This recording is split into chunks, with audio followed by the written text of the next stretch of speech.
गुड़ का पानी भी बोल सकते हैं इसको।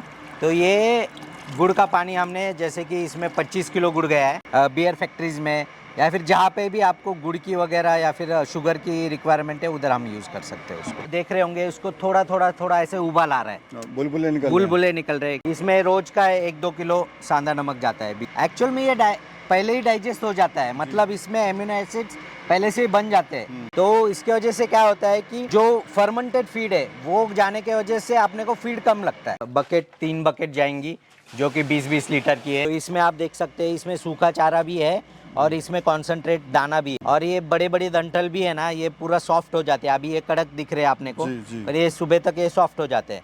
तो अपने को फीड वेस्टेज बहुत कम हो जाता है। तो दोस्तों आज की वीडियो बहुत ही कमाल की होने वाली है। आज हम बात करने वाले हैं फीड मैनेजमेंट के लिए। आज हम पहुंचे हैं महाराष्ट्र में नीलेश भाई के फार्म हाउस पर। बहुत सालों से सफलतापूर्वक गॉड फार्म चला रहे हैं। दोस्तों इनका जो मेन फंडा है वो है फीड।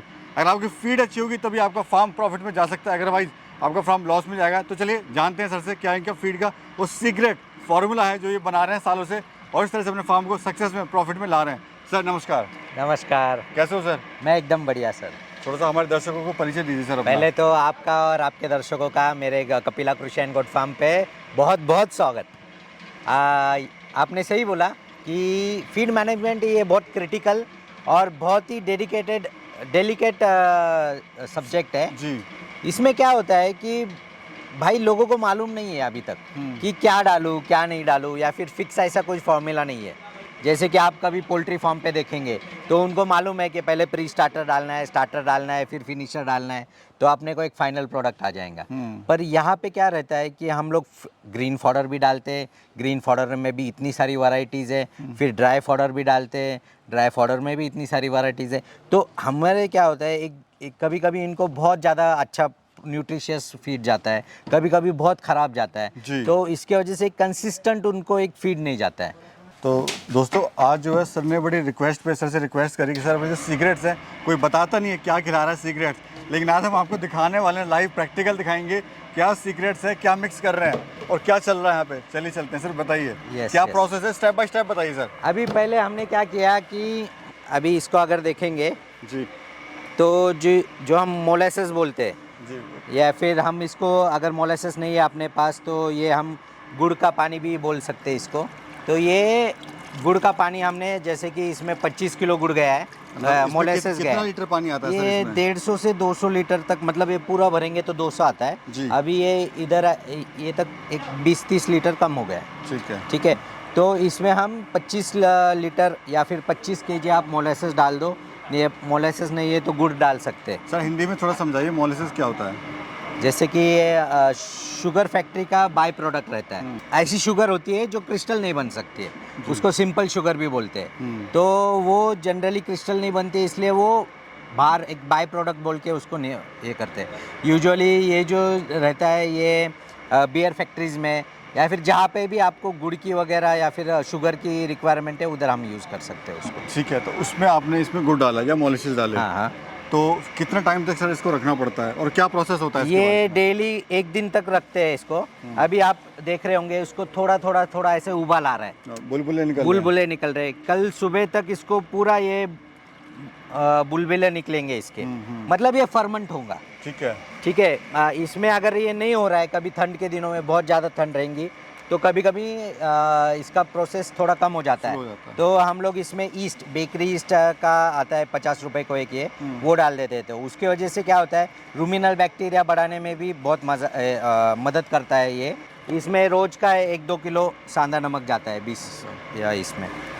तो इस 200 लीटर में 150 से 200 लीटर में आपने 1 किलो सांदा नमक डाल दिया। 1-2 किलो सांदा नमक और 25 किलो गुड़ डाल देते। ठीक है, आइए। फिर ये बन गया।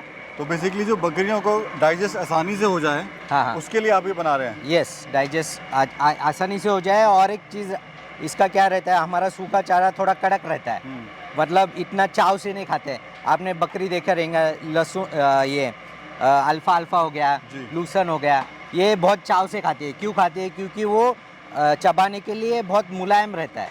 तो मुलायम चीज़ें ज़्यादा करके पशु ज़्यादा को पसंद करते हैं। तो आपने ये देखा रहेगा तो ये बहुत ड्राई रहता है, उसमें ये मिक्स करने की वजह से ये मुलायम हो जाता है। अच्छा, इससे सर जो FCR रेशियो है यानी फीड कन्वर्जन रेशियो, हाँ हाँ वो अच्छा होगा अपना ये एनिमल्स का, जिससे उसका जो कम खा के और अच्छे वेट गेन करेगा Yes, और yes. फार्म प्रॉफिट में जाएगा। हाँ, यस यस, मैं एक्चुअली FCR पे आने वाला था। एक्चुअल में ये पहले ही डाइजेस्ट हो जाता है, मतलब इसमें एमिनो एसिड्स पहले से ही बन जाते हैं, क्योंकि बैक्टीरिया पहले से ही काम करना चालू कर देता है अपने फीड के ऊपर, और एक दिन के लिए हम इसको फर्मेंट करते हैं। तो इसके वजह से क्या होता है कि जो फर्मेंटेड फीड है वो जाने के वजह से अपने को फीड कम लगता है। ओके, आइए सर नेक्स्ट स्टेप बताइए सर। अभी इसमें क्या होता है कि हम लोग ये फीड बनाते हैं जी, इसको बोलते हैं, ये कॉन्सेंट्रेट है। इसमें अपना मकई हो गया, ये मकई दिख रही है, जी। राइस पॉलिश है, फिर ये DOC है, ये सूर्यफूल की DOC है, फिर इसमें DDGS है, मतलब डिस्टिलरी वेस्ट बोल के जो आता है वो, और इसमें हम नमक भी डालते हैं, मिनरल मिक्सचर डालते हैं।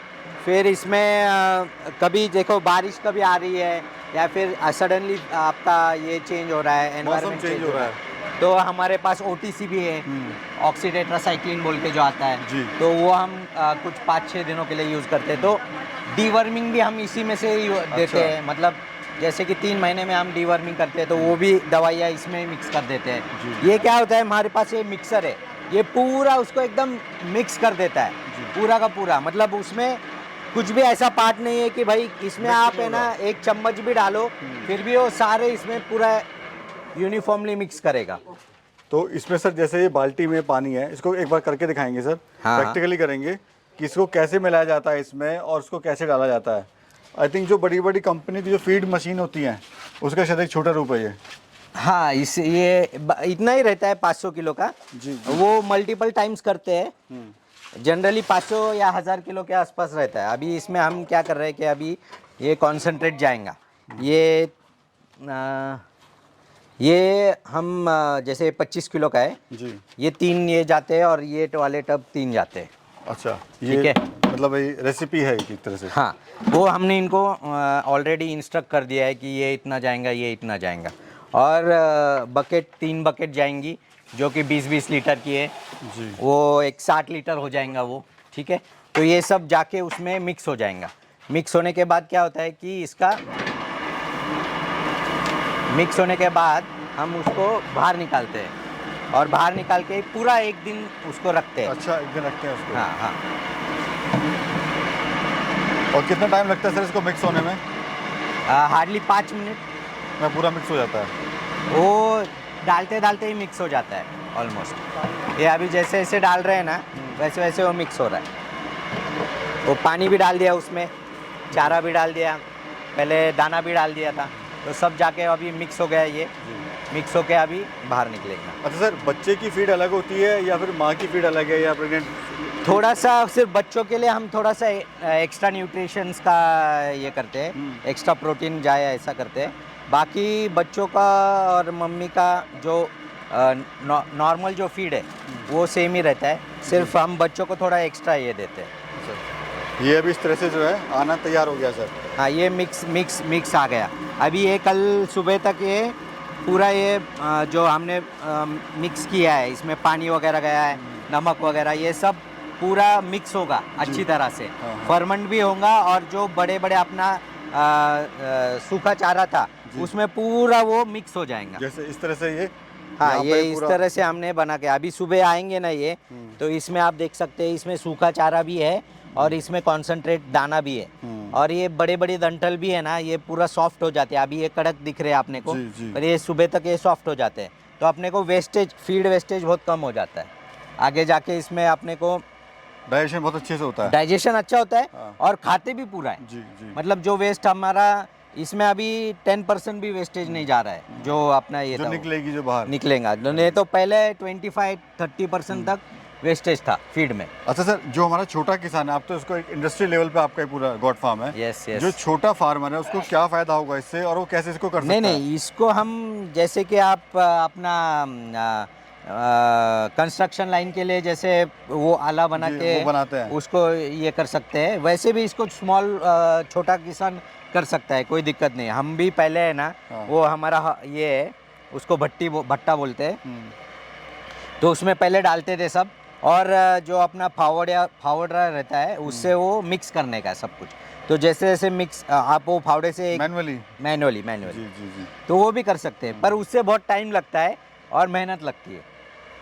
अभी इसमें क्या है कि इतना सारा तो वहाँ पे करना बहुत मुश्किल होने लगा था, तो अभी हम ये 2-3 साल से मशीन खरीद ली। सर आपका ये कॉन्सेप्ट बड़ा अलग है कि आप हर एक ही तरह की फीड आप देते हैं। हाँ हाँ। लेकिन लोग जो हैं सर्दी में अलग देते हैं, गर्मी में अलग देते हैं, सुबह अलग देते हैं, शाम को अलग, दोपहर को अलग। क्या वो सही कर रहे हैं या फिर आप कुछ अलग करने की इसमें कोशिश कर रहे हैं? या नहीं, मैंने वही बोला आपको, एक कंसिस्टेंसी, मतलब आप अगर रोज़ दाल चावल और उसके ऊपर थोड़ा घी सिर्फ इतना ही खाएंगे ना, तो उल्टा हेल्थ आपकी अच्छी रहेंगी, कंसिस्टेंट रहेंगी। आपको सब मिल रहा है, आपको कार्बोहाइड्रेट्स मिल रहा है चावल में से, आपको दाल में से प्रोटीन मिल रहा है और घी में से ऑयल मिल रहा है। तो ये जो है ना, ये हमारा कंप्लीट फीड है जी। हम ये कंप्लीट फीड उनको क्या करते हैं कि ये कंप्लीट फीड जब हम मिक्स करके उनको कंसिस्टेंटली दे रहे, तो इनका कभी पेट खराब नहीं होगा, कभी ज़्यादा नहीं खाएंगे, कभी बहुत कम नहीं खाएंगे, इनको न्यूट्रिशंस भी मिलेगा और ये खाना भी, मतलब जो चाहिए उनको वो मिल जाएंगे। दूसरा क्या होता है कि इसमें हम चेंजेस करते हैं थोड़ा बहुत, जैसे कि ठंड आएंगी तो हम उसमें ऑयल का परसेंटेज मिला एक्स्ट्रा कर देते हैं। अगर अपने को फीड जो है, मतलब जैसे कि DOCs वगैरह महंगा मिल रहा है, तो उसके जगह पे आप डायरेक्ट ऑयल भी ले सकते हो, जैसे रीयूज्ड ऑयल रहता है, सिंगल यूज किया रहा है जैसे कि तो वो 60-70 रुपए लीटर है। वो भी आप ऑयल इसमें यूज़ कर सकते हो। प्रोटीन वगैरह आप बाईपास प्रोटीन आता है, बाईपास सकते हैं इसमें। हम इसका एवरी 15 दिन 1 महीने बाद है ना, इसका एनालिसिस करते हैं, ताकि हमने जो ट्रैक सेट किया है उसके ऑफ ट्रैक तो नहीं जा रहे हैं ना, वो देखने के लिए। वो कैसे करते हैं?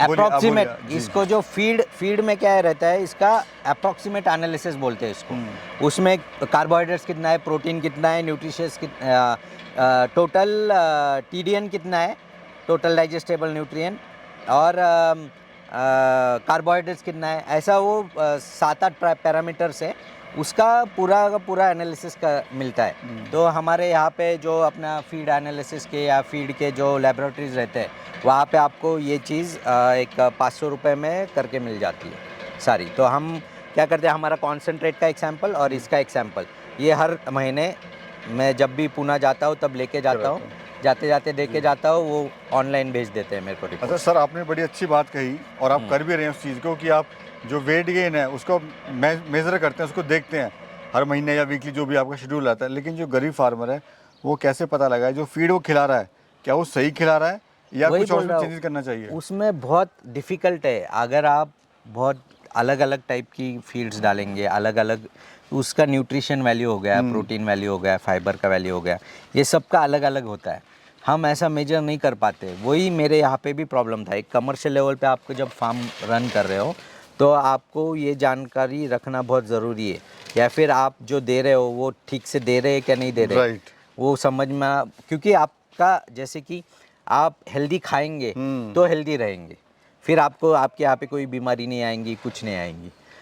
थोड़ा जैसे कि आप मौसम चेंज हो रहा है तो थोड़ा बहुत हम भी चेंजेस करते हैं, मतलब जैसे कि आपने ठंड में ऑयल थोड़ा बढ़ा दिया, फिर बारिश के सीज़न आ गया तो एंटीबायोटिक्स वगैरह उसमें दे दिए, या फिर आप विटामिन AD3 का जो ओरल सस्पेंशन आता है वो हम ऐड कर देते हैं, ताकि उनकी इम्यून सिस्टम अच्छा रहे, स्ट्रॉन्ग रहे। ठीक है, तो ये सारी चीज़ें आप कर सकते हो। और कंसिस्टेंट फीड देने का क्या है कि आपको मेजरेबल रहते हैं, मतलब मेरे को मालूम है कि भाई मेरा इस फीड का एक एनिमल का कितना कॉस्ट है मेरा। एग्जैक्टली वो आइडिया आपको रहेगा। यस।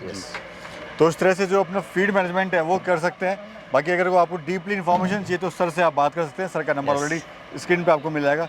सर बहुत बहुत शुक्रिया, थैंक यू। और हमेशा आप जाने जाते हैं एक्सपेरिमेंट के लिए और नई नई चीज़ें आप आविष्कार करते रहते हैं सर। यस। शुक्रिया, thank you sir, thank you very much.